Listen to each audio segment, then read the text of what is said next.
Bonjour à tous et bienvenue à mon premier post sur un peu de l'histoire. Aujourd'hui, je vais parler sur l'Holocauste et les effets du génocide. D'abord, je raconterai l'histoire et peut-être je vais vous montrer un petit film que mes amis et moi nous avons fait. Il est certain que nous savions l'histoire avant que nous fassions le jugement.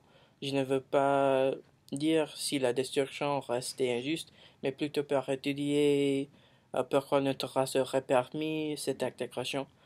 Hitler et les nazis ont exploité la haine traditionnelle contre les juifs pour les rendre responsables des problèmes de l'allemand.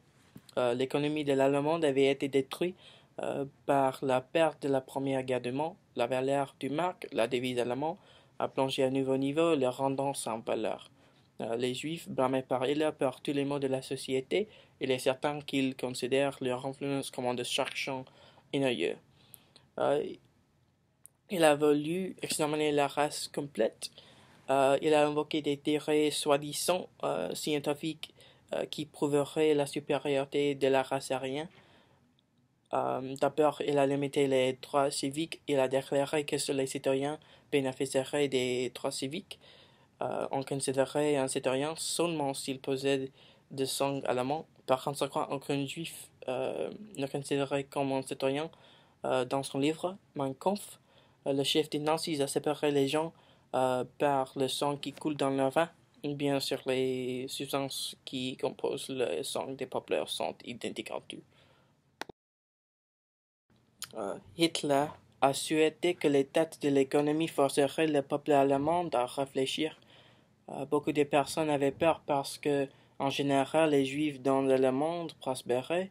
Le fait qu'ils fleuraient invoquait une réponse humaine des peuples allemands. Plusieurs des Allemands de quoi il leur a dit sur les Juifs à cause de leur peur et ce qui ne les est pas quoi il importe peu parce que les nazis laissent personne les arrêter. Après la pente au pouvoir du parti nazi, la démocratie démantelée et le racisme des têtes donne lui à une nouvelle législation. Le but, d'isoler les juifs de la société allemande et de les inciter à quitter le pays. Les nazis réunis en Nuremberg en 1935, leur décision a implémenté des lois qui retiraient la citoyenneté aux demi-millions de juifs vivant en Allemagne. Mais le pire n'est pas encore émergé. Les juifs ont pris les biens immobiliers et immobiliers des juifs et les ont déménagés au ghetto. Souvent, les déménagements incluaient la violence. Je crois que les nazis ont ajouté la violence vers les juifs pour, pour voler leur humanité. Les juifs traitaient pire des animaux.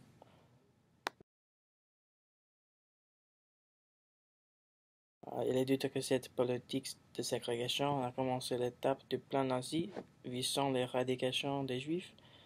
Beaucoup des historiens la disent, mais je crois qu'il a commencé beaucoup plus tôt, comme avec la naissance d'Adolphe.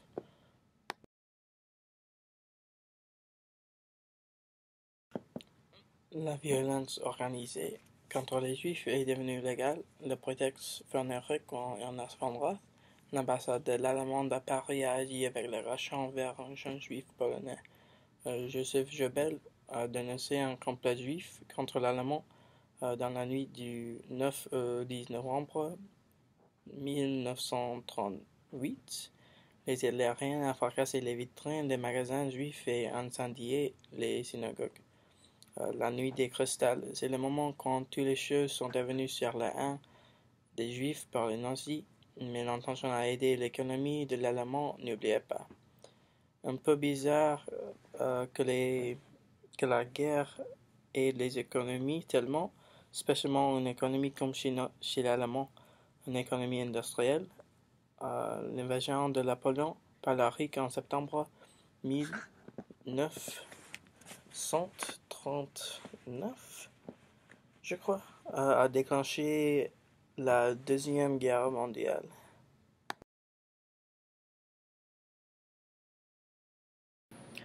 En quelques mois, les Allemands ont occupé un vingtième de pays européens. Ils ont y appliqué une politique anti-juive qui aboutit à l'exécution du plan mis à point à la Grande France secrète d'avancer l'internement puis l'extermination systématique de 13 millions de Juifs d'Europe. C'était la solution finale à la conscience juive. Le commencement des exécutions collectives était en effet complète. Maintenant que les nazis occupaient plusieurs pays, les chambres à gaz construites par les nazis créèrent un autre méthode d'extermination collective. Les gazages dans des unités mobiles d'extermination n'ont plus suffi à la tâche. Les camps de concentration sont devenus des camps de la mort. On se demanderait pourquoi personne n'a essayé d'arrêter les nazis. La raison, parce que les opposants au régime sont aussi déportés par millions dans leur demise. Personne n'a lutté le régime à cause du peur. De même façon de péril, les Juifs restaient tout seuls. On tue près de 6 millions, 6 000 sites de travail, de concentration ou d'extermination ont été répertoriés à travers l'Europe occupée.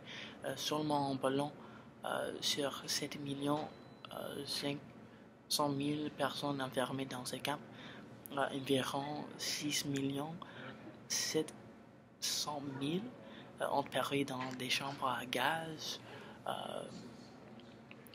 où sont mortes des puissants, de femmes, de maladies, de travail excluant, de torture ou des brutalités.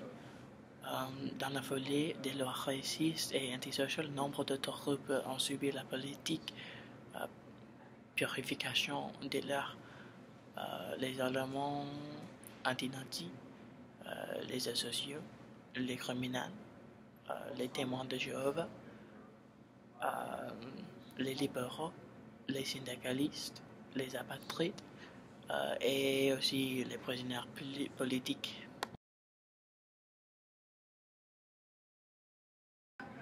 Les nazis sont défaits le 8 mai 1945 par une coalition formée par les Alliés et l'Union soviétique, le plus terrible conflit de l'histoire de l'humanité.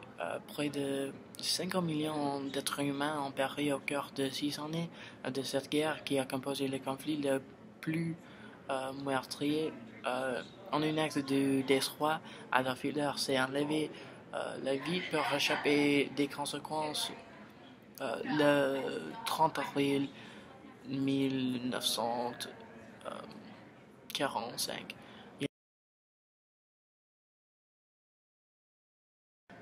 À la fin de la guerre, la majorité des survivants juifs européens s'est enfuis d'Amérique du Nord ou du Sud est en Palestine où est proclamé en 1948 un nouvel État juif en